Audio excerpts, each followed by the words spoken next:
Bem, agora, ela posterior.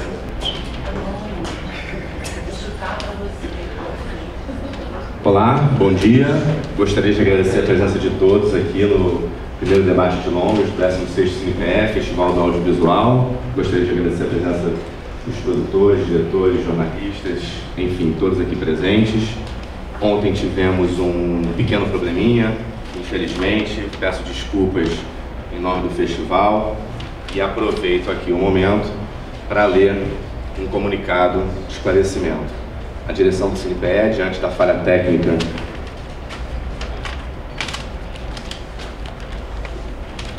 ocorrida ontem na exibição do longa-metragem À Beira do Caminho, ao mesmo tempo que pede desculpas à produção do filme, aos jurados e ao público em geral pelo referido fato,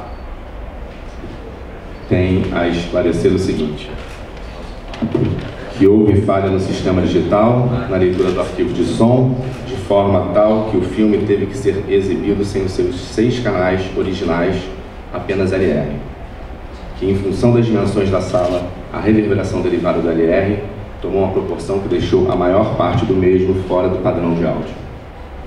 Que o mesmo sistema operou normalmente os curta-metragens, o que comprova que as exibições digitais são suscetíveis a algumas dificuldades na compatibilidade entre o arquivo digital e o sistema de projeção.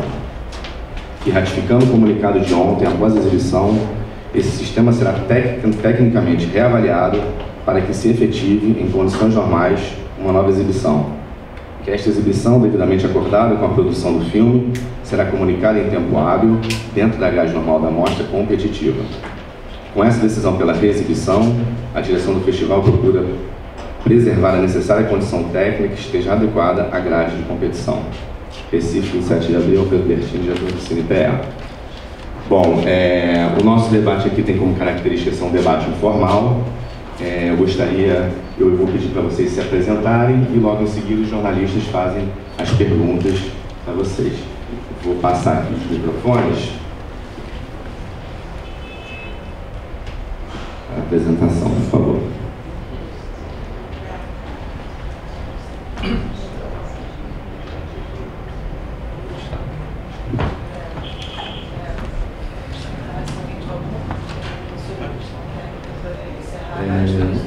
Desculpa, por favor.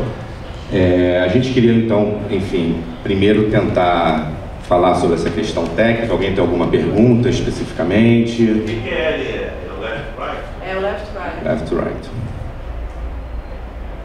Para a gente esgotar esse assunto antes de começar a coletiva sobre o filme. Podemos prosseguir então? Ano passado o festival resolveu fazer uma nova sessão de filme, não estava programado, e aí atrasou os curtas para depois de meia-noite. Esse tipo de coisa pode acontecer esse ano? Não deve acontecer, está sendo definido ainda. Eu não posso me dar uma afirmação agora. E eu lembro que ano passado aquele problema também houve, foi por um motivo ainda de força maior, que foi um temporal, que o Bertini ficou muito preocupado com a condição das pessoas de chegar e saída do festival.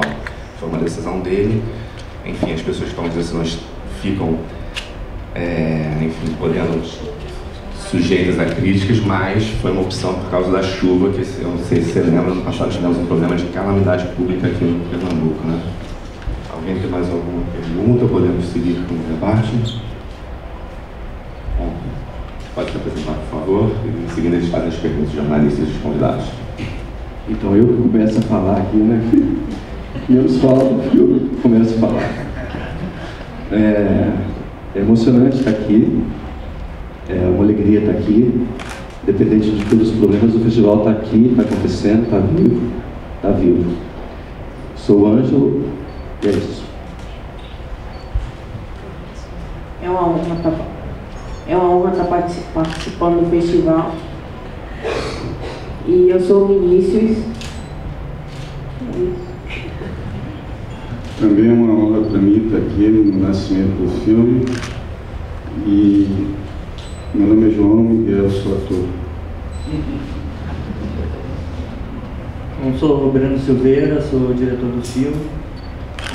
Obrigado pela presença de vocês. Eu queria que antes que qualquer um de vocês falasse ou tentasse escrever sobre o filme. Para mim, o que aconteceu ontem foi muito triste. Assim, eu não consegui dormir, eu fiquei muito triste porque é um filme que, para mim, emocionalmente, foi um filme difícil de fazer. Complicado, ele nunca tinha sido apresentado para o grande público, foi a primeira vez. E o primeiro contato no nascimento dele, vocês não viram o filme. Vocês assistiram as imagens, o filme vocês não viram. Então eu quero pedir encarecidamente a todos os repórteres, se possível, assistir de novo, porque a gente toma um cuidado absurdo com o som, o que cada um deles falou e pensou, decidiu falar num tom não foi escutado. Hoje eu escutei de várias pessoas, eu não entendi o que ele falou para o filho aquela hora, eu não entendi o que eles falaram ali. Então, assim, vocês não assistiram o filme, vocês viram imagens, né? Então, assim, para mim é muito triste, porque é o nascimento do filme, é a primeira vez que ele teve contato com imprensa também. Ninguém tinha visto o filme, nunca foi exibido para mais de 2 pessoas. E ele abriu assim, então eu peço encarecidamente que vocês assistam o filme de novo. Obrigado. Bom dia, eu sou Patrícia Andrade, roteirista, e eu faço minhas as palavras do Breno. Eu acho que é importante assistir de novo, porque ontem foi muito difícil e o filme perde o sentido, né, só nas imagens. Então acho que se vocês pudessem, seria bom. Bem, eu sou Maria do Rosário Caetano, da Revista de Cinema, e eu tenho uma pergunta para o Ângelo Antônio e uma para o Breno. Não sei se o João Miguel é hors concours, porque ele, além do grande ator que tem tido uma vitrine muito grande nos festivais, tem ganho muitos prêmios e tudo. Agora, eu acho que o Ângelo Antônio foi vítima, entre aspas, de uma opção que deve ter sido da sua e da conspiração de não colocar os 2 filhos de Francisco nos festivais, não é? Então ele, que poderia ter tido uma trajetória assim de acumular muitos prêmios, acabou, que eu me lembro aqui na hora, só com o prêmio de melhor ator do Festival Sesc de São Paulo, né? Porque o filme foi direto para o circuito, talvez tenha sido uma prática certíssima, porque fez 5.300.000 espectadores, uma das 5 maiores bilheterias, né, computadas mesmo da história do cinema brasileiro. Mas eu pergunto, Ângelo, se dessa vez você deu um toque no Breno, não, vamos para o festival, vamos competir, ou se foi uma decisão pessoal dele. E eu queria que você falasse um pouco disso, o que foi para você ter feito, acho que é o maior papel da sua carreira, não é, o seu Francisco, e se em algum momento você falava, poxa, vamos dar um jeito de competir em algum festival, porque ator precisa ser premiado e reconhecido, né? E para o Breno, eu quero fazer a seguinte pergunta. Quando você fez 2 filmes de Francisco, a impressão que me passou, posso estar equivocada, é de como você era um fotógrafo consagrado naquela época, você escolheu 2 profissionais para fotografar o filme, que eu te confesso que até hoje, eu que sou uma rata de ficha técnica de filme brasileiro, não os conheço ainda, sou incapaz de identificá-los. Parecia que você ainda era o diretor e o fotógrafo. Não, eu vou cuidar das 2 coisas, por estar vindo tão recente desse ofício. E nesse filme não, nesse filme você chamou um puta fotógrafo, que é Lula Carvalho, que se revelou, né, com uma série de trabalhos, está se impondo, mesmo tendo o pai que tem, né, ele não vive a sombra do pai, ao contrário, está desafiando o pai com sua competência, um menino jovem, mas fez a fotografia de Tropa de Elite, 1 e 2 e tal. Então, o que houve era que você já era um diretor mais confiante, já que ia abrir mão da fotografia, chamando um profissional à sua altura, não é? Como é que foi isso? Quer responder antes? Bom, em relação a essa pergunta, na verdade, eu só trabalhei até hoje com ex-assistentes meus, inclusive o Lula. Então, o primeiro foi fotografado pelo primeiro assistente, que foi o André Horta. O segundo foi fotografado pelo Eduardo Miranda, Dudu Miranda, que também foi meu assistente. E o terceiro foi fotografado pelo Lula Carvalho, que também foi meu assistente, no Eu Duete.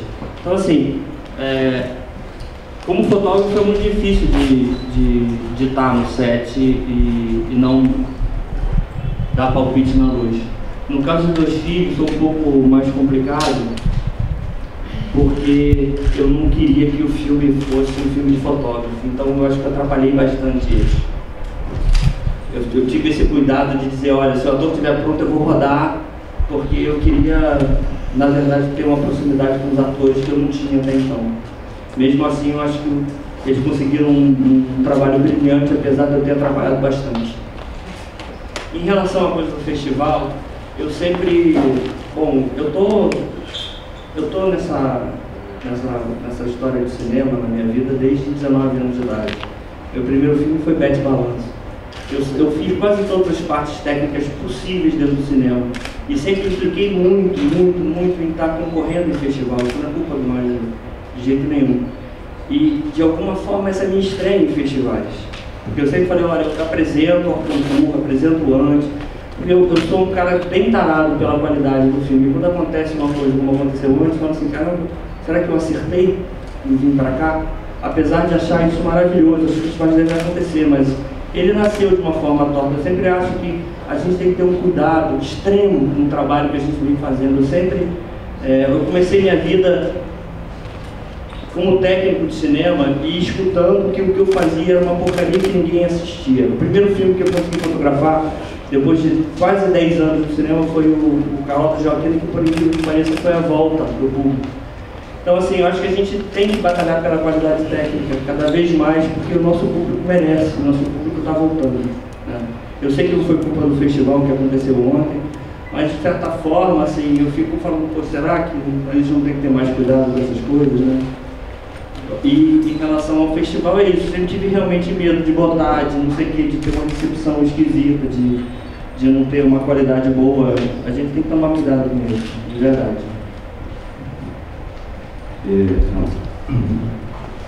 Eu fico com vontade de participar mais de festival, estar mais em festivais mesmo, quero muito estar em muitos festivais.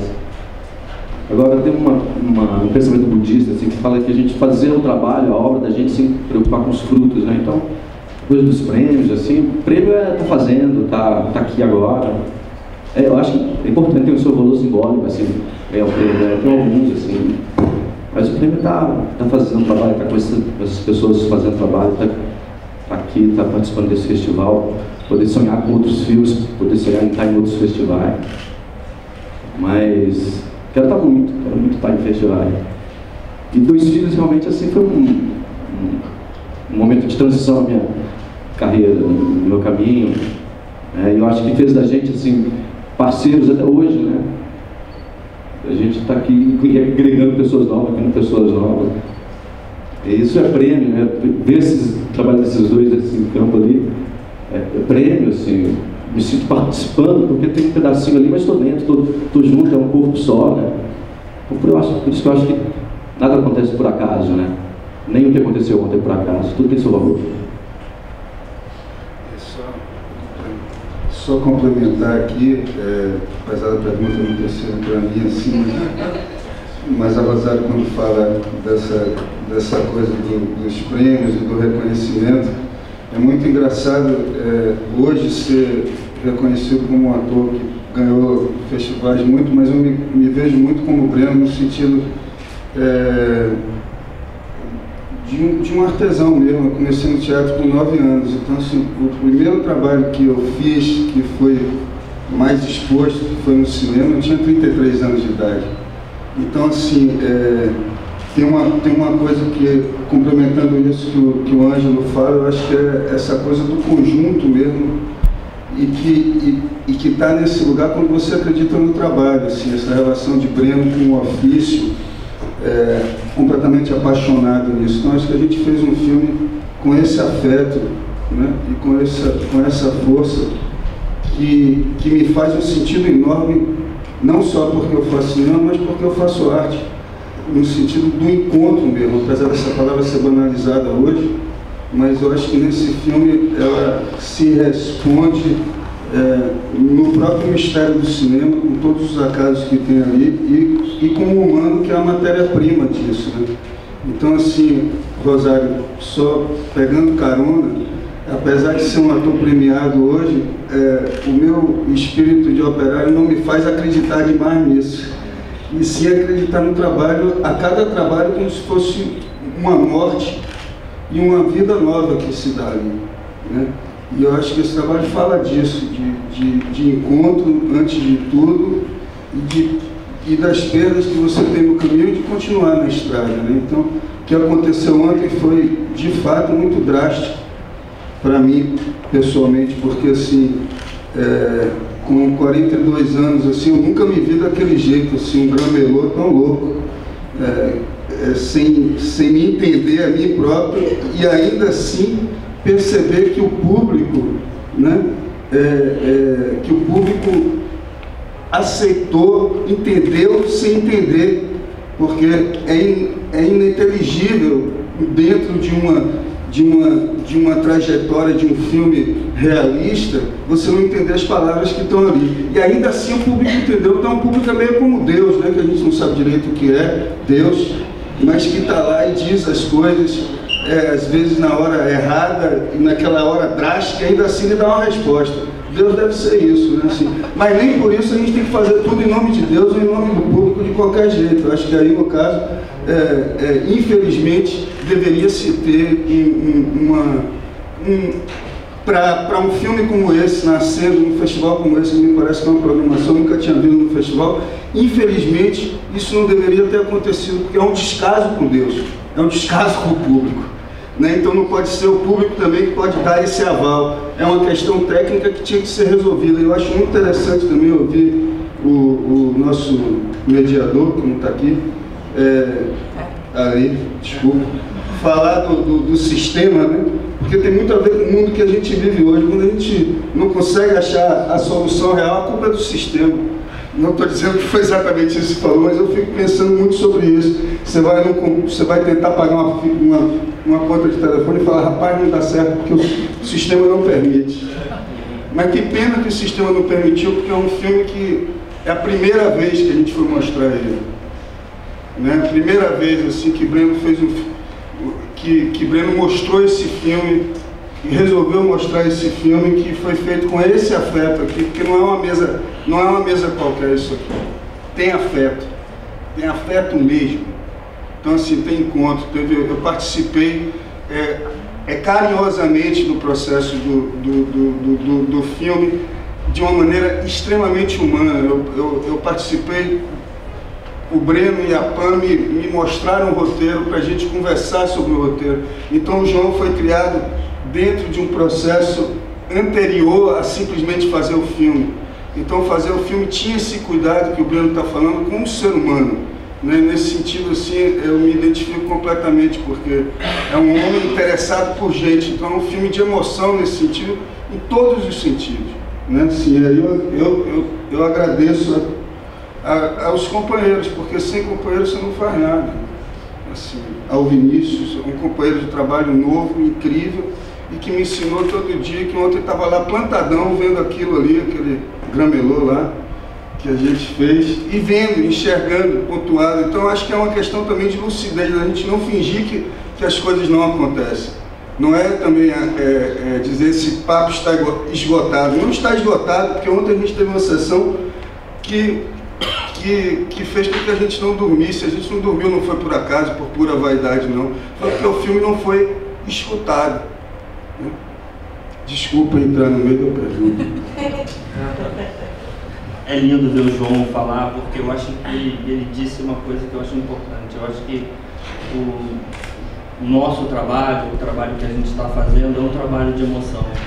Eu acho que o trabalho, não só dos parceiros que eu tenho aqui, como da Patrícia, como o meu, como do Ângelo, dessas duas figuras que entraram agora na minha vida, espero que para sempre, é de emocionar esse público. Eu sempre acredito que meus filmes vão no caminho da emoção, assim como foi Dois Filhos, assim como foi Era Uma Vez, assim como é esse filme, assim como vai ser Gonzaga.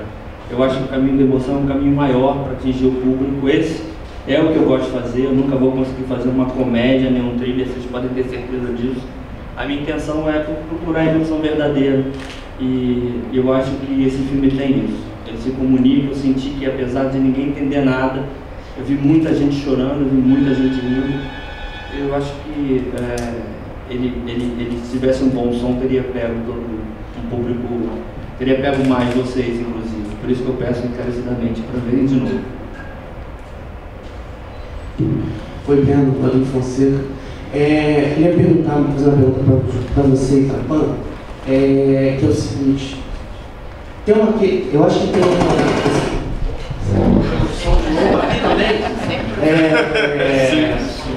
Tem uma questão que eu acho que o filme o tempo todo me remeteu a um filme que foi revelado em festivais, e o pessoal da crítica viu em Gramado há um tempo atrás, que é um filme argentino chamado Nascido e Criado, do Pablo Trapero, que embora vocês tenham uma narrativa completamente diferente dele, a trama, de uma certa maneira, dialoga com ele. Eu queria saber se esse filme foi uma referência para vocês, de certa forma, para a composição do roteiro, enfim, para a estrutura do filme em si.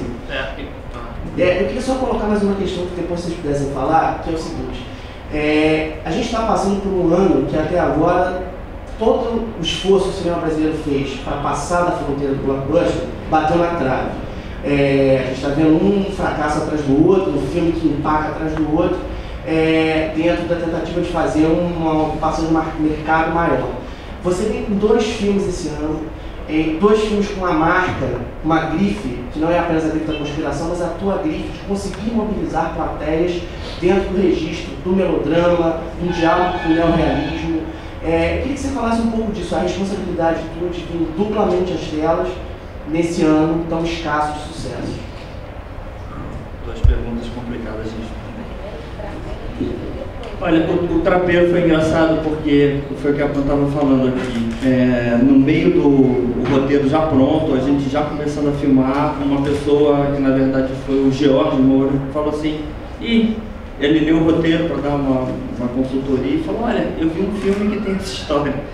E aí eu assisti o filme, fiquei bem impactado com o filme é muito bonito. Agora é um filme que eu acho que ele não tem o nosso matiz. Ele está mais para um tango argentino, como todo argentino eu acho que a gente tem essa emoção mais Roberto Carlos do que o tango, que é o Trapeiro. E graças a Deus eu só vi esse filme quando a gente já estava começando a filmar. Agora é um filme muito bonito, realmente, e por incrível que pareça, essas coincidências do mundo. Tem uma história realmente muito parecida e muito bem filmado. Esse desespero da perda, né? É uma coisa que é engraçado, assim. Eu estou num processo de viver uma perda que hoje em dia eu sou meio João. Hoje eu estou meio João. E isso atrapalhou muito a edição desse filme. Esse filme ficou guardado por causa de uma perda pessoal e eu não consegui entrar na ilha de edição sem me emocionar. E por isso que esse filme está sendo só lançado agora e por isso que ele ficou tão bem guardado. Por uma questão emocional. Realmente eu não consegui entrar na ilha sem me emocionar e acabei atrasando todo o processo de edição, o que casou com um outro trabalho que já vinha vindo de 6 anos, né? O Gonzaga tem 6, 7 anos. Tem 6 anos, tem 7 anos com a gente, a primeira vez. E o Gonzaga era para ter começado no final do ano passado e toda essa confusão na minha vida pessoal acabou juntando os dois num ano que eu preferia ter separado, de verdade, lançado um e no ano seguinte o outro, mas por uma série de compromissos a gente acaba tendo que lançar. Eu fico um pouco triste porque eu sempre achei que é muito importante o nosso público ver nosso filme, mas muito importante. A gente tem que fazer cada movimento para puxar esse público de volta. É parte da nossa cultura, é parte principal. Foi muito louco o processo de ter vivido um tempo antes em que ninguém ia ver o nosso cinema. E a gente está reconquistando, a gente não pode perder esse filme. Eu acho que é uma responsabilidade grande puxar esse público de volta. Eu não quero assumir, eu não sei exatamente o que o público está pensando, porque é difícil você entender o que está acontecendo. Eu vi os filmes e achei que eles podiam ter um alcance maior, e não estão tendo. Em relação ao Gonzaga, o Gonzaga ele também caminha nessa mesma linha de emoção. Assim, eu tenho essa ligação que você falou com o neorrealismo, isso para mim é uma referência, sempre foi. O único filme que eu levei para ver, para filmar Dois Tios em francês foi Ladrão de Bicicleta. Então assim, eu tento juntar essa coisa da emoção com a delicadeza e com qualidade para que tenha algum acesso ao público, mas é o caminho que eu escolhi. O que vai ser desses filmes a gente não sabe, né? Eu sinceramente não sei qual vai ser a reação do público. Eu estou estranhando, como vocês também, o público não está conseguindo reagir a excelentes produções, né, desse ano. Fala, Patrícia. Já falou, né? O terapeuta já foi falar. Gente, só com uma explicação, mais uma vez, representando o festival, eu peço desculpas pelo que aconteceu ontem. Com certeza a gente entende que vocês são artistas fenomenais, mas lá de cá também tem pessoas que estão muito preocupadas com tudo isso, e na verdade eu acho muito importante esclarecer que a questão de esgotar o assunto pode ter sido mal entendida, não era nunca no sentido de abafar, no sentido de colocar exatamente em discussão. Então temos mais 2 horas para conversar. Maravilha. Fique à vontade. Meu nome é Paulo Camargo, trazendo do Povo Definitiva. Ontem, nos créditos finais, eu vi que o argumento do filme é da Léa Penteado e o roteiro é seu. Eu gostaria de saber se a Léa Penteado é quem eu estou pensando, se eu vim direto com o Roberto Carlos mesmo, e como nasceu esse argumento e como foi desenvolvido esse roteiro para chegar à forma do roteiro.